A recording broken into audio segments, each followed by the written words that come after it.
Hey Mental Glowers, how is it going? I hope you're taking time to take care of yourself and paying attention that this month of May is Mental Health Awareness Month. So it's a great way to, inform yourself about mental health related matters, get to learn, get to grow, and see how you can better support yourself and even better support the people that are surrounding you. So if it's your first time to tune in, my name is Jackline Ndombele. I'm a psychologist and a podcaster, the host of Mental Glow podcast, and I'm so glad that you had the opportunity to join us today and get to learn about mental health and ways you can heal and grow as a person. Most importantly, thrive as a person. And so, karibu sana. And this is episode 5 of season 3. We've come a long way. Episode 45 in general. And so if it's your first time again to tune into Mental Glow, please do join us on our Instagram and X account at Mental Glow TZ. And if you want to chit chat or talk about anything related to mental health, personal growth, do not hesitate to reach out to us and we will definitely get back to you. Alright, so this episode is very interesting because you have no idea what will be what's about to go down. I know you've seen the title, but what's about to go down, bado haujajua. And so I am so happy to be joined with my fellow Jackie. So today we have Jackline here. She's a money enthusiast. When you talk about personal growth, she's the person to go to. We usually have like very deep conversation, Definitely. You and I, when we, sit and get to hata kama ni dakika 10, hata kama ni dakika 5, we talk and it's really meaningful conversation. And so tukaona jamani, why not create this platform so that people can also hear from you, get to learn, and pia like if you have any inputs, kama una nyongeza, you want to share your ideas, you want to share your experience, you have a space to do that. And so this is going to be very interesting, and we'll be talking today about money. Tunajua kwamba mental health ina cut across everything. It's yani ukiongelea swala la afya ya akili ni maisha tunayoishi kila siku, be it kwenye personal relationships, even money. We have a personal relationship with money. Definitely. And so this is going to be very legit, very authentic, very insightful, and I hope you get to learn something. Just aim kutoka na kitu hata kidogo kwenye this conversation, yeah? All right, so before we get started, Jackie, usually we have a surprise. We have this thing called M-Glow quizzing. Okay. Yeah. Okay. Bring it on. I will ask you something you never expected. All right. And so, you just feel free to respond however, based on your own experience. All right. Okay. You ready? Ready. Perfect. She's ready. Let's see. All right. So, what relationship do you have with money? Yo. Actually, speaking of my relationship with money, I think it has been a journey.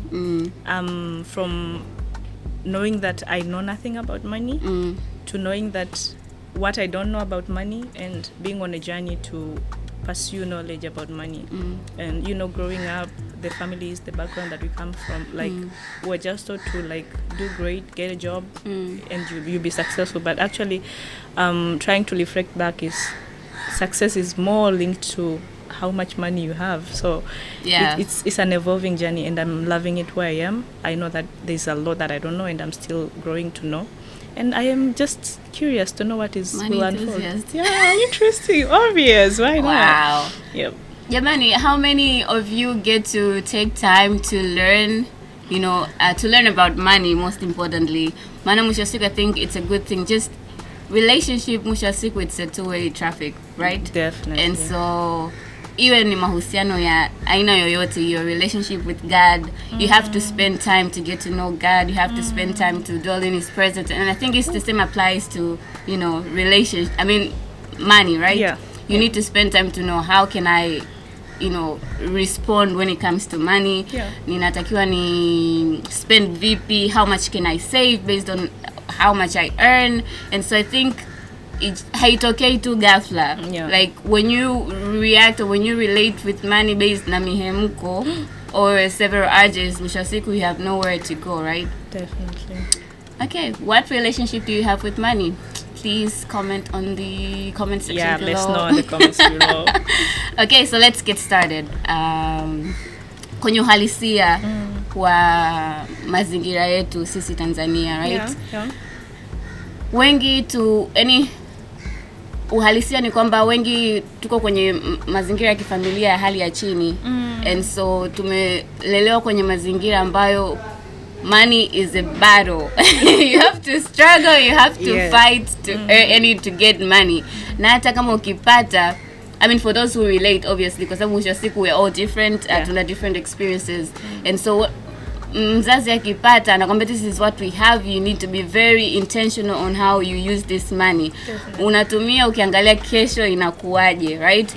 And so I think for most people, based on that experience, tumekuwa and I think it depends how you responded kwenye your experience. I think tumekuwa tukiishi kwamba we have this scarcity mindset kwamba there is a limitation, you know. And so there are times you feel like you can't do enough, you feel like you are inadequate, you feel like, you know, this is what I have, I can get something more.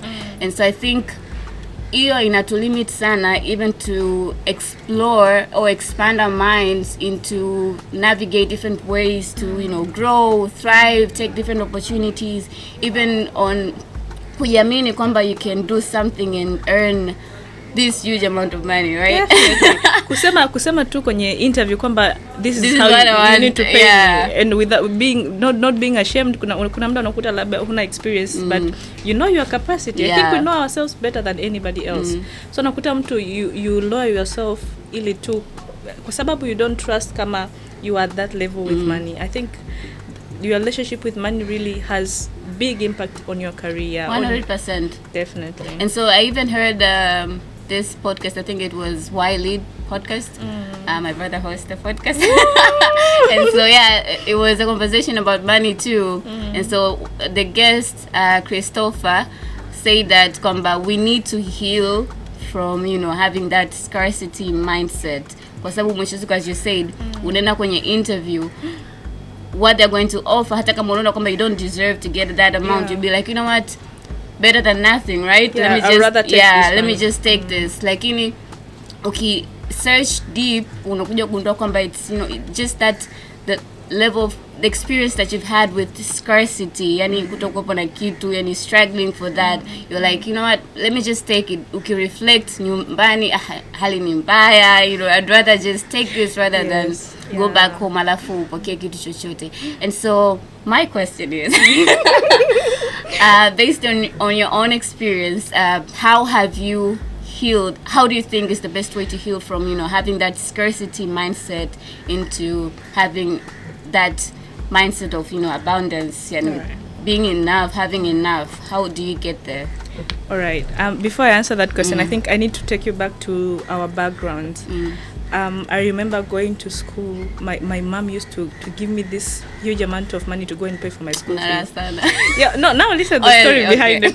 Now, I used to cry my eyes out because I saw like it wasn't their responsibility, but I saw like they were doing a favor for me. So, you know, that relationship with money, that even if it's their duty to take me to school and pay for my school fees, yet I felt so like I felt like I was a burden to my parents. You know, so that scarcity mentality, it takes time, it takes intention to really discover that this is how I am configured behind the scene, and at the end of the day I really need to reconfigure. I need to redo things, I need to unlearn things to come to this alignment of abundance. Now, talking of scarcity with my experience, scarcity is that feeling of not being able to afford things that you know you need them. For instance, I need to have to live in a better cozy place, but I can't afford the rent. I need to eat at this place. I need to maybe to take myself for therapy. I need maybe to take myself for fun, and I really can't afford those things without really compromising on my savings, without compromising on maybe the people I support, without compromising on my tithing and everything. So just being in that place of not being able to really afford the needs that I have, that's a scarcity, being in a scarcity place. So how I navigate that space, I think, is just knowing that the source of abundance, the source of money, is eventually God. So Love it. yeah, you know, at the end of the day, when you don't know your source, is when you struggle to know whether tomorrow I'll make it tomorrow, whether I'll make it to this job, whether I'll get this opportunity, because you really don't know who is behind the scene trying to configure things. But when you understand that God is behind these things, then the worry really kind of lessens down. But the reality eventually can hit you, but knowing that I have someone to lean on, then that's really cools me down and comforts me. So knowing that God is the giver of everything, and just understanding that, like, the journey to abundance is a journey. At the end of the day, it's a journey. So it's a journey that I need to learn to be contented without being complacency. Just being contented is being contented is like, I have this thing for now. God has afforded me this opportunity. Maybe I'm working at this place, I can earn this amount, I can cater for my needs, but at the end of the day, I need to strive for more, trusting God that He will open doors, He'll bring in things for me, He will lead me to the right track, He'll give me wisdom to really handle what I have, to multiply it, to become something that is significant, and eventually to make change. By the way, at the end of the day, we are pursuing money, we want money to just have an impact. Yeah. Of course, you can eat so much. Yeah, you can only live at this one place at this particular time. But at the end of the day, our impact is quite cushioned by the amount of money that we are able to make and serve with our purposes and the talents that God has given us. That is so deep. I mean, God is definitely orchestrating everything in the background to provide. I think that really lessens the burden. When you know that it's God behind the scenes, then that pressure really gets off your shoulders. But if you really you take that responsibility and try and wrestle around it and try to taking ownership of money and everything, at the end of the day, it overwhelms. Sure. It overwhelms, and it's that thing that you become your God. So when you become your God, is you are in charge of, like, bringing yourself opportunities, mentioning your name into these spaces that you don't have access to yet. So I think when you align yourself with God, that feeling of being like at a point where you are really stressed, it's kind of lessened down. Yeah. And I think I take scarcity from a place of, what don't I have rather than what do I have right now. And unakuta watu wengi sana tunakuwa tunaangalia kwamba sina hiki, sina kile, sina hiki. You don't observe vitu ulivyonavyo. Yeah, but what do you have right there? I think gratitude, content inakuja ukifocus sana na vile vitu ambavyo you have at the moment. And so we lose so much, we lose being grateful kwa sababu tunafocus sina kile, sina hiki. And when you do that, hata Mungu anaangalia kwamba this person is not grateful. I mean, what does she have right now? Because some people are definitely out there wanting, admiring, wengine wanaona hata wivu what you have, but then she has this, lakini tunashindwa kuwa grateful, na Mungu anaona kwamba okay, she's not grateful with what she have right now. How can she be grateful nikimpa zaidi? So I think it's more like healing and also getting to a place where you are grateful with what we have, kwa sababu ukiaminiwa na kile ambacho kidogo ulichokuwa nacho, Mungu anaweza kukuamini na zaidi, for those who are believers, obviously. Yeah.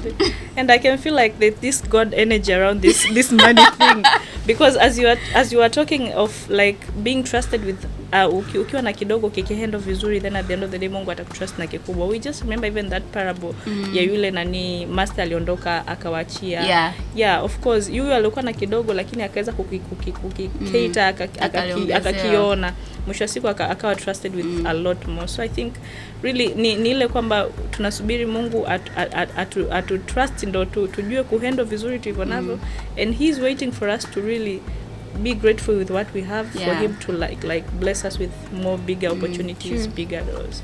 Yeah, man, let's learn to have attitude of gratitude. I always say this, like, everywhere. I just invest time, yourself in learning to be grateful with what you have, because being grateful will take you places. Gratitude will open doors for you. And so yeah, I think if you're struggling with that, definitely do not hesitate to reach out to me. I am so happy to assist. Yeah. And so Ushai kuwa na stress na hela? Yo. I think a huge chunk of my life. Nikuwa stress na hela. A huge chunk of my life. Yeah, I can relate to that. Yeah, and I think there's this verse, I think in Proverbs, it really says like money answers all things. We were having that conversation earlier this week. Yeah, definitely. Like tukabishana. Yeah, tukabishana. And when I know like it's like in a way to prolong conversations, but at the end of the day, I listened to this podcast and this guest said like 90% of our problems, even what we pray in front of God, is kind of related to money. So if we have our money set, I think everything else will be like, we go before God and we're like, God, we are thankful. We pray for other bigger things. But then my argument before Jendelea, I think, yes, money is the answer, as the Bible says, but so I think healing has to start first. Yeah, definitely. Yeah. Definitely. Your positioning, like, as we can say, tulivyosema mwanzoni kwamba like, where your mind is, how your mind is structured, the things that really inform your decisions around money really at the end of the day show up in your day-to-day money decisions. So at the end of the day, it has to be your mind and the mental health, your position of your mental health. Talking about mental health, how do you stay emotionally grounded when you're stressed about money? Oh, that's quite interesting. So at first, I used to be frustrated because as you introduced the podcast, we most of us come from humble backgrounds, as we are used to saying those humble backgrounds. Yeah. Okay, yeah. You know. Yeah, we're coming from these humble backgrounds where we studied in these difficult environments. Who are maybe living these families that were many of us, you weren't even noticed for your talents and everything. Yeah. So coming from that thing that a meal was something to struggle with, I think it took dedication to try and understand these things. So how I keep myself grounded when I am financially stressed is first understanding this thing, money. Because you cannot really cure a problem that you really don't understand. So I take time to really get to understand money, be it listening to a lot of money podcasts. Ukiingia kwenye account yake ya YouTube, you see the history. It's all about like 80 if not 90, it's about money. Yeah. Like, you know, hata Biblia inasema kwamba like get understanding in everything that you need to do, get wisdom. I know literally it means wanakufa kwa kukosa maarifa. Definitely. Yeah, but literally najua kwenye Biblia it meant like get Jesus. Jesus is the ultimate source of wisdom and everything, but at the end of the day, if hata kwenye areas nyingine za maisha, get the wisdom about money. Yeah. Just get to know like what do these people that we do really admire, what have they been going through, like what have they been behaving around money, and what is this thing money. So now there's a lot of chaos around money. There's this paper money, this digital money, there's stocks, there's a lot of things. So just keeping myself informed, it really soothes the stress around money, and knowing that if I understand this thing better, then eventually I'll know it's a journey, but I'll get there, I'll do better. And it's a process. It's my own journey. I'm not trying to compare to anyone. So because we are uniquely granted with opportunities and access, so I cannot really force my journey to be someone else's. So I take time to evaluate where I am and my lane. Then I really need to understand what I don't know at this particular moment, what I need to learn, and I give myself grace knowing that it takes time. Yeah. Love that. And I also just want to share my story. My story, definitely my experience. I think in most cases, I usually make bad decisions when it comes to money when I am in my menstrual period. And so like kuna you know several hormones pale kipindi hiko like, and so I think they take a toll on me, and so my response, you know, I make impulsive decision, and so in most cases nakakuta nanunua kitu ambacho I didn't want to buy. Natumia hela ovyo, and then baadaye nimetulia, I'm like, what did I just do? And so what I've learned so far is to delay. So like if there is this urge to buy something, I just distract myself, and then baadaye, let's say ilikuwa ni asubuhi, the urge came, and then baadaye jioni I'm like, thank God I didn't. Yeah, you get proud of Yeah, yourself. thank God I didn't. So I think one of the technique that I've, growing up, I've learned to apply also, like even when I, as a psychologist, interacting with the clients, you have to preach. You have to become what you preach. Yeah. And so delay technique is one of the way that has helped me a lot when it comes to money. Kwa sababu saa nyingine unakuta you buy things that you don't need. Yani unanunua And tu, I think you're quite prudent with money, because I think we get to interact most of the times. Yeah, my other colleagues, we really want to buy stuff and everything, and you really know how to restrain yourself. And this scenario, I don't know if it's good to bring it on this podcast. Just say it. I'm like, are you sure? So, we're at this conference, and people were like contributing for someone. Oh yeah, I remember. And I was like, Jackie, my heart is not, Yeah, and I think, like, I even related, nikasema hata kwenye Bible imeandikwa Mungu anaangalia moyo. It doesn't matter how much you're giving, but he looks at the heart. Do you want to give? Like, mimi ningetoa pale just because you said, I wouldn't even be pleasant with myself. Ningesema I just gave for the sake of people to see that I gave. Definitely. Like, I always listen. Like, I'm very in touch with what I feel inside, and so in most cases, sometimes I respond based on how I feel. But then, that was a good one. Yeah, and I was like, Jackie, please give. Stop. And she was like, I'm not giving. I'm not. And at times, I think also why I didn't give is because my stubbornness took over. Yes. Fear. You built these walls, and I was like, God. I was trying to prove you wrong. I was that like, you cannot I'm not gonna give. But I think that was really prudent. I reflected on that, and I was like, okay, I was not supposed to really put you at that spotlight of giving. But I know we have this relationship that we can be ourselves. Like we can be. Yeah, we have this kind of awkward friendship. So I really saw like, this lady is really prudent with her decisions. And I think most of the times, most of the things that we do decisions around money, they are surrounded with emotions. So learning to detach our emotions from our decisions about money really will help us. Definitely. Right. Jamani, Jackie, very embarrassing. I asked you, should I bring it on? I know I didn't expect that one. Like I totally forgot. Oh goodness. That was nice. I mean, trying to, because like even hata tulipoondoka pale, I even took time. I was like, I didn't give. But then I was like, I was so fine with it. But and so okay, so let's go to the next thing.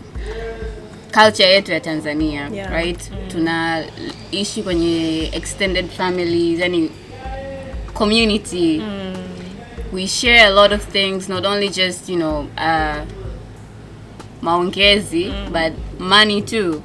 We support our siblings, our relatives, hata majirani, and so living in that culture, how do you, set boundaries when it comes to giving? And kwa sababu saa nyingine unaweza kukuta I've been interacting with people wanasema yani wana watu kibao kwa support huko nyumbani, and so at times it drains them kwa sababu mwisho wa siku it's just like they're working to survive. And I think it's not healthy. And it's good to kuwasaidia kwa sababu Mungu pia naye anakubariki ili uweze kujisaidia wewe mwenyewe kwanza, lakini kusaidia watu wengine ambao wanakuangalia. But then how do you set boundaries kwamba this is how I can respond when people are in need? Okay. Talking of black tax, I think we can dwell on this topic to the end of this day. Maybe I need to begin here. It's not a bad thing to support your people, because eventually it takes a community to raise this one person. Now that you brought this part of black tax, I remember I watched it wasn't really a podcast, it was maybe a church service. There's this couple, the Nigerian couple, Pastor Kingsley and his wife. So they were talking about supporting relatives and everything. Sometimes, because of how we were raised and how communal our families are structured, we find ourselves battling with God's position. Yeah. So because maybe I have this opportunity, maybe I earn this certain amount of money at the end of the month, I feel like it's my responsibility to cater for my people at home, which is very good. But there's this point which really goes beyond just catering. Then you turn to become a god to those people. Yeah. Then their provision is then dependent on how much you can earn. So being in that position, then you are kind of put in this position of fighting God. So God eventually won't give you because you wanna try to be the source to these people. So I am a giver. I really love my family. I've been raised by multiple families. I've been raised by my father's family, my mother's family, my aunt. I've been 3 of us. I have been all over the place. You Yeah. know? So in that structure of life, then I have a lot of people that were waiting for me to really get something that they may start getting a little bit from it. So being in that scenario, then at the end of the day, when you have this amount, you're thinking, I need to send it to my auntie, I need to send it to my mom, I need to send it to my dad, and this other sibling I need to support. So you find yourself like you are an outlet. Yeah. In such a way that if you're not careful, then they start viewing you or perceiving you as their source. So we need to be really at this particular point where we are able to help people, but show them the source. Like we need to direct these people to wasikutegemee. Yani usiwe sasa wewe ndo mwisho wa siku ndio Mungu wao.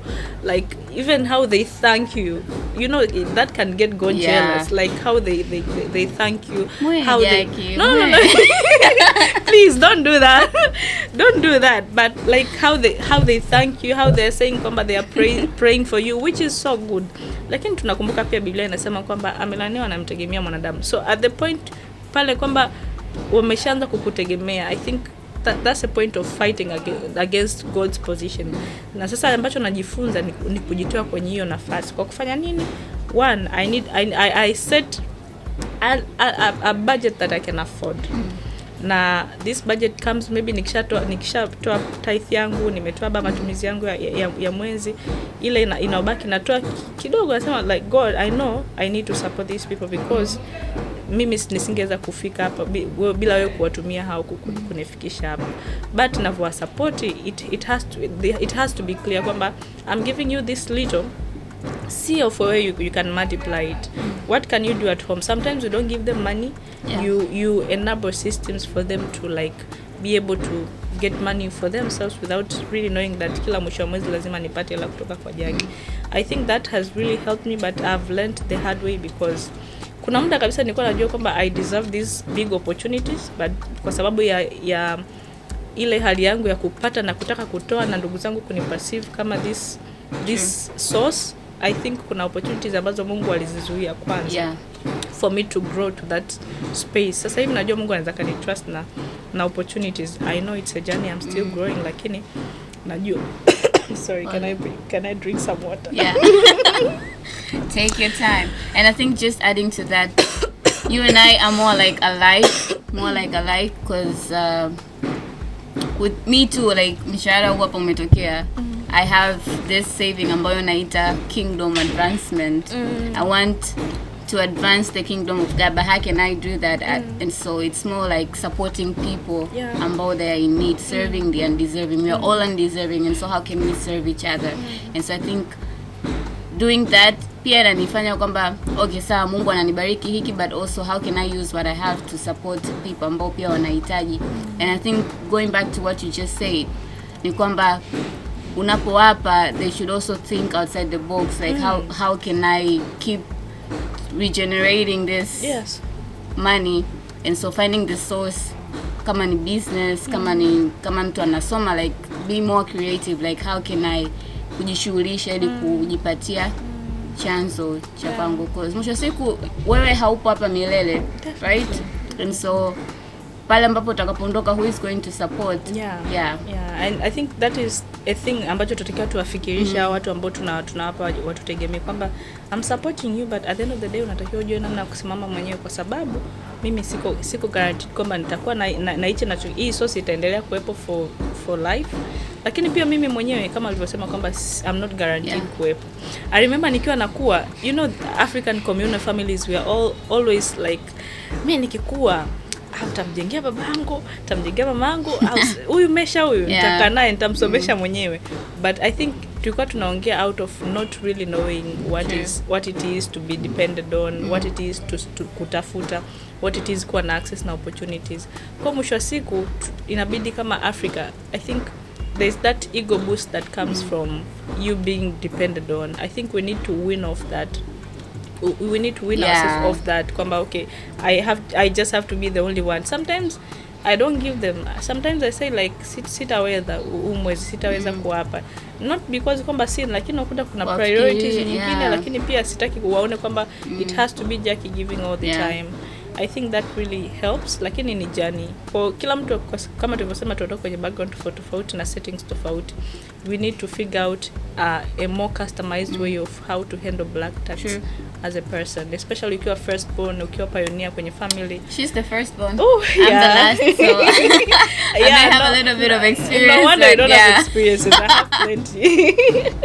And so, haya, at times sisi ni binadamu, right? Tuna mahusiano na watu tofauti wenye hali ya kiuchumi tofauti, right? And so you get to mingle with these people. Menda sehemu that, you know, they order, and then at times you may feel like sina hela kutosha, but then haujisikii kusema like there's just that shame ya kusema kwamba sina hela. Somebody says let's just go out this weekend. Ukiangalia bank yako au the savings that you have, you're like, no, this doesn't sustain me mpaka ninapoangalia mwisho wa mwezi because this is my budget. But then there is just saying kwamba I don't think I can make it this time. Kuna ile kale ka aibu ya kusema kwamba siwezi. But then so I just want to ask you, like, have you ever felt shame when it comes to money? Yeah, most of the time I think. Most of the times. Yeah. And that really happened before I really got intentional with my financial journey. Yeah, trying to keeping up with groups, trying to keeping up with certain status. Yeah. Yeah, I think I have experienced a lot of different industries in my life. At some point I've contested for some political positions. At some point I've been this leader for this students organization. At some point I've been in these chambers that you find there are people of your different caliber and everything. So you find yourself pressured trying to keep up with these things. So I'll give you this example. I've contested for several positions in the political leadership. I've contested for, in the CCM we have this umoja wa vijana. So we are everywhere. I think I know I'm a born leader, so I think I don't want to quench that part of God that has given, and I cannot even quench it. It is awoken every time, so I pursue that area as well. So I've been into these uchaguzis where okay, unagombea mwenyekiti wa UVCCM vijana sio mkoa, you need to give people money, you need to, you know, that pressure. Wewe ni mkubwa sana, au maybe you are around those people ambao ni wapiga kura, and you are put at this spotlight to pay for their what they are consuming and everything. So it took intentionality. I've contested for about 3 positions in different intervals. Kwenye hizo 3 positions, ile ambayo ndo nilikuwa naanza mwanzoni, I was a victim. I was trying to like being that leader that trying to show capacity.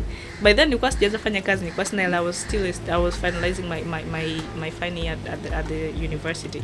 So ile kutoa, you stretch from your boom and everything, kuwapa wajumbe like accommodate, you know. Ile kwamba umewaita wasiondoke mikono mitupu, wape maji, lakini kuna wengine wanakuta wana high expectations. So at that particular point kuna hiyo pressure nyingine inakuja in form of kile cheo au ile nini dhamana ambayo Mungu amekupa at that particular point. Kwamba kuna kipindi nilikuwa vice president UD, nilivyokuwa vice president wa organization ya wanafunzi, umoja wa wanafunzi actually. So waliopita UD ni brand, tushaongea. No, I'm just kidding. But that's the truth. Yeah. So usicheke sana. Yeah, so kuwa nani vice president, na ukilinganisha patterns za vice presidents waliopita, people would expect you to dress this way, usisuke hivi, tembea hivi, usile hiki, kaa hapa. So that I mwanzoni I wanted to succumb to that, trying to become that leader that they expect. Lakini mwisho wa siku nikasema I am me, and they chose me because I was me. I didn't change during my campaigns. I was just me. I was authentic with my policies and everything. So I reverted to who I was. Nilikuwa mimi I've always loved my natural hair. So I used to plait my natural hair. Nikaendelea kusuka nywele zangu za mkono. Hey Vice, umesuka nywele za mkono? I'm like, yeah, this is me. This is who you chose. I'm not trying to be someone different. Naweza nisiperform vizuri kwa sababu najaribu kuwa mtu ambaye kila mmoja anamtaka. Mwisho wa siku I end up being nobody and eventually losing myself. So those circumstances. Lakini baada ya hapo I got to learn kwamba okay,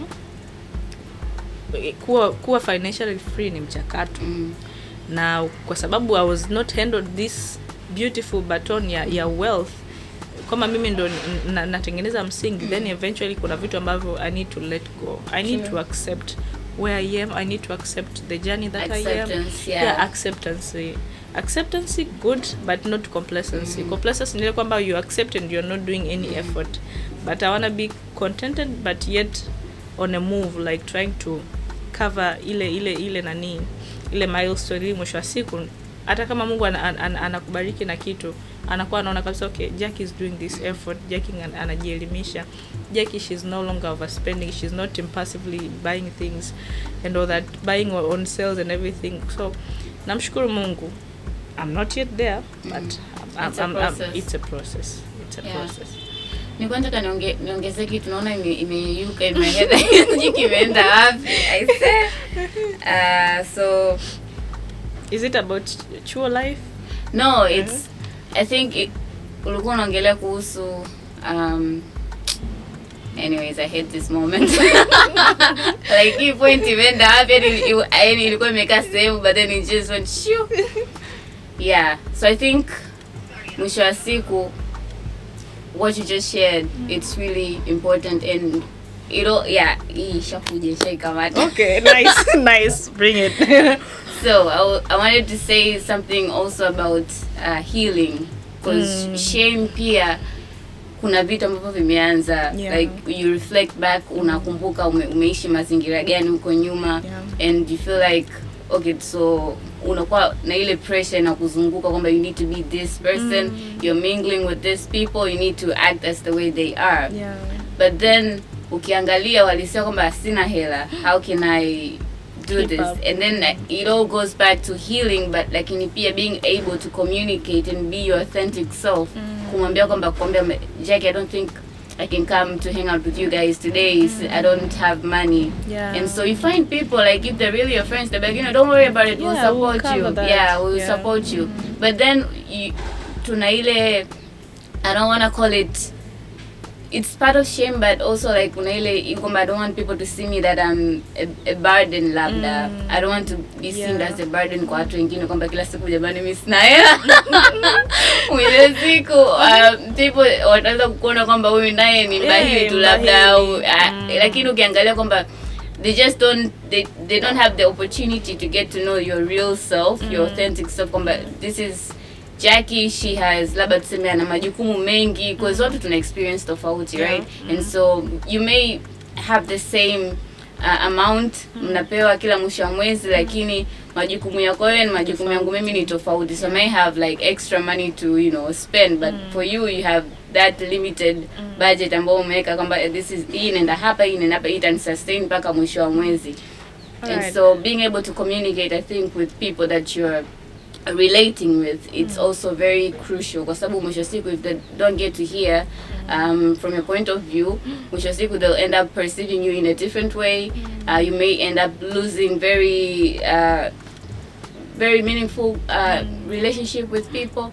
And I think what I always say ni kwamba take time to heal, get to know yourself, who you are, what is your relationship with money, umekulia kwenye mazingira gani tangia huko katika hali ya utoto, na sasa hivi umefikia sehemu, how has money impacted you so far, and how can you heal from that and be able to move on. Yeah. So I wanted to interrupt a little bit. You have brought in a very beautiful point, but I wanted to understand. I think there's a thin line between being strict with your financial goals, but also being generous, because they are like mikono ambayo pia haikunjuki haiwezi kupokea. Yeah, true. And like kama ambavyo umesema, building those meaningful relationships, they really need investment. Yeah. So I think it's something that we need to really discuss. It's about planning. We don't want people to really live this dry life just because you're pursuing this money goal. No, dry no. life. No, we don't live this dry life. Kuishi kwenye ukame jamani.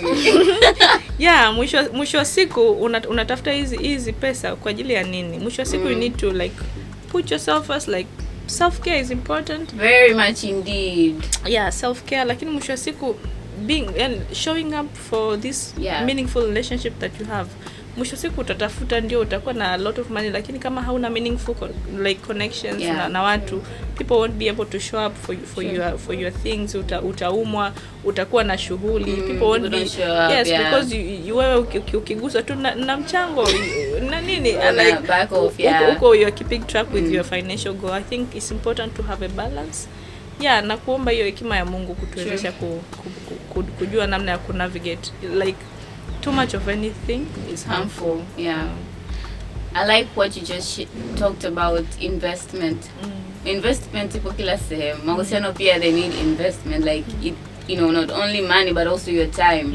And so nahisi kwenye kila hela tunayopata inabidi tuwe tuna budget kwa relationship, Yeah. So usikopeshe. Please. Ukikopesha marafiki mtagombana. Usikopeshe. Mtu anakuambia naomba 20,000, mwambie yani nikopesha 20,000. Niambia 20,000 sina, labda naweza nikakupa 2,000, hii chukua kabisa ya kwako, like kwa sababu ni kitu ambacho we have shame around talking about like evil sensitive topic. We don't tunaogopa mtu atanichukuaje, that people pleasing aspect of us, kwa sababu ya jinsi ambavyo tumelelewa, our conservativeness and everything. So mwisho wa siku part ya kukopeshana pia is a very big part ya financial nini elimu, kwamba know how to navigate around those relationships. Ndio kuna muda wataona kuna loophole kwamba okay, Jackie is a giver, so they will come. Maybe there are people ambao wakinipigia simu tukiongea nao, like tukishasalimiana, it's about needs. Naanza kupunguza ile interaction ya muda mrefu, kwa sababu they will learn to depend on you so much. Mwisho siku ya uendi. Kwa hata kama ni ndugu nani, kila unapowasiliana na yeye hana siku ambayo anakupigia na kuambia like maneno mazuri, anakuencourage, anakuombea, je, ni shida tu leo, nani ameumwa, swift fulani anaumwa, leo tumekosa hiki, tunalala njaa, whatever. No, siku ukiwa wewe haupo, watalala njaa, hawatalala njaa. So mwisho siku sosi yao inatakiwa iwe Mungu. Umenikumbusha kwenye kukopesha hapo.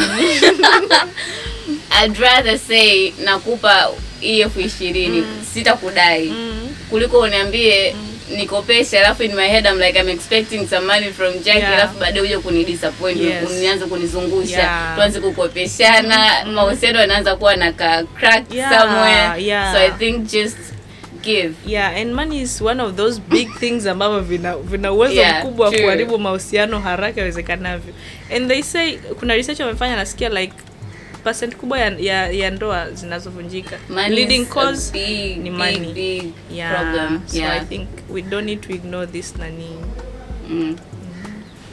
So we've talked a lot about money, relationship with money, how do you spend, how do you draw boundaries, and so one more question to wrap up this episode.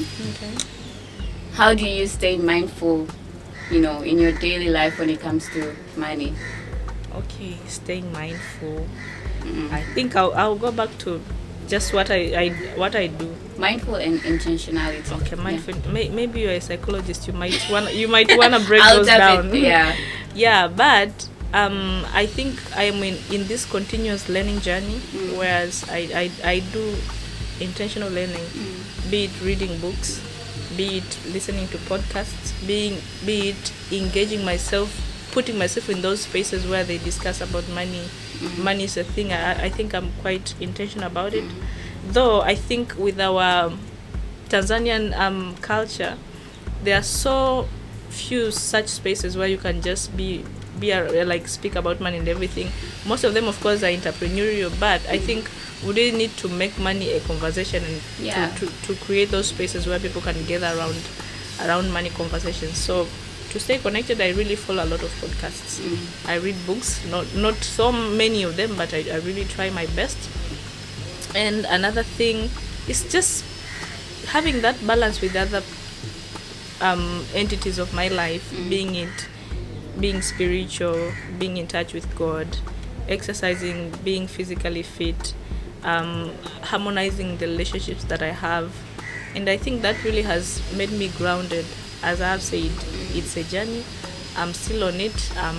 Since I embarked on it, I've never regretted, and I'm not going back, because every day it's another chapter unfolding, and I'm loving it. Yeah, thanks for sharing that. Thank you. Mimi bwana. I had this, I would say, weird relationship, because I usually call myself weird, like I'm mysterious. Relationship with money. Okay. And so like every time, let's say nimelipwa kazini or nimepata money kutoka sehemu fulani, I had this conversation with money, like, oh my God, I'm so happy. I love it. I've been waiting for you for so long. So okay, how can we use you? How can I use you? How can you be useful in this environment? Wow, that's and amazing. So from there, like, don't just say, okay, so this amount will go there, this amount. So I'm just trying to. I first notice the money, like I acknowledge your presence. It. I acknowledge. I That's a ritual. The presence of money, and so from there, from there, sasa naangalia sa how can I use this, eat and that, which is why like what we're gonna farm, I'm very intentional when it comes to using spending. Money, and spending, and so like having that relationship inanifanya mimi pia to also get to know myself better. Like it's more about self-awareness. Like I know myself, I'm this kind of person. Sometimes I make impulsive decisions, and so for me not to get there, japokuwa kuna ile technique ya kudelay, but I also need to be very mindful of how much I earn, of how much I have, and how can I use it in a meaningful and an impactful way. And so so hata saa nyingine labda tuseme imetokea cha kutokea, I need money, but then sina, kiangalia mpaka mwisho wa mwezi ndo ifike. Nafanyaje hapa? As you said, like you and I are both believers, right? And so at times I'm like, God, I need this amount of money. Sijui nitaipata wapi, sijui nitafanyaje. I remember there is this day, I think I have to go back and give a testimony at church.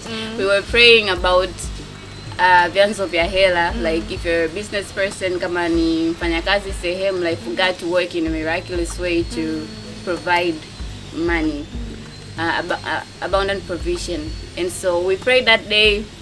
I remember where we work kulikuwa hamna clients kabisa. Yani tangia January mpaka March, no clients. And so we prayed, tumerudi, like bookings zikaanza, like clients booking. And so I was like, I didn't know how Mungu ata provide, but I was like, you know what, either God you bring me clients, or itokee tu sehemu yote they need a psychologist, I should go and work. And so that happened. I was like, he indeed works in mysterious ways. It goes back to like when you know what is your source, then that worry and stress about money really is relieved off your shoulders. And I think we really need to stress on gratefulness. Kushukuru. True. Kushukuru. I think na ile nature yetu tu sisi binadamu. Kwa mfano, I have this brother nakanae, ndugu wangu wa mwisho. Like he has been so kama sluggish when it comes to kushukuru. You go out of your way, you do these good things for him, and he assumed that anakuwa entitled kwamba natakiwa nifanyiwe hivi, hii ni lazima nifanyiwe. So I think imagine that with us kama binadamu, that being God. So ile kushukuru whatever ikimeletwa mikono mwako, kushukuru kama hapo umesema unaongelesha, but the multiplier effect comes from like giving thanks. Hata Yesu alibalisha wale watu 5,000 na mikate, alichukua akashukuru. So I've seen like opportunities coming my way ambazo hata I didn't even pester kwa sababu I was in this place of being grateful to God. Hata nikitumioga mshahara, now we're giving our secrets, namshukuru Mungu, lakini I usually send an email to say thank you, I received this amount of money as my salary. I think being in a position of being grateful inafungua milango mingi. So you're sending an email to who? Now that I don't send it to God. I send to the person who really gave me that opportunity. True. Yeah. Usually. That is cool. Yeah. Attitude of gratitude, open doors indeed. Definitely. Kwa sababu mwisho wa siku you may not have the skills, you may not qualify, lakini ile moyo wa kushukuru, it will definitely bring something different about you. And so what would they be like, you know what, there is something in Jackie, why not giving her a shot? And money is energy. True. Money can hear, ela inasikia. So understanding money come. Yo, money in abundance. I was listening to this podcast. They were saying that like some people do have money mantras. Oh yeah, you wake up in the morning, manifestation things. you know, say words and then it happens. And I tried. No, like for us it's different because we believe in God. True. Then it's just channeling that energy towards God. I mean, every day I wake up, the first thing before even my feet haijagusa chini, I'm like, I usually pray on my bed. I'm like, God, this is, you know, your day, make me useful. How can I bless other people, you know, through what I do?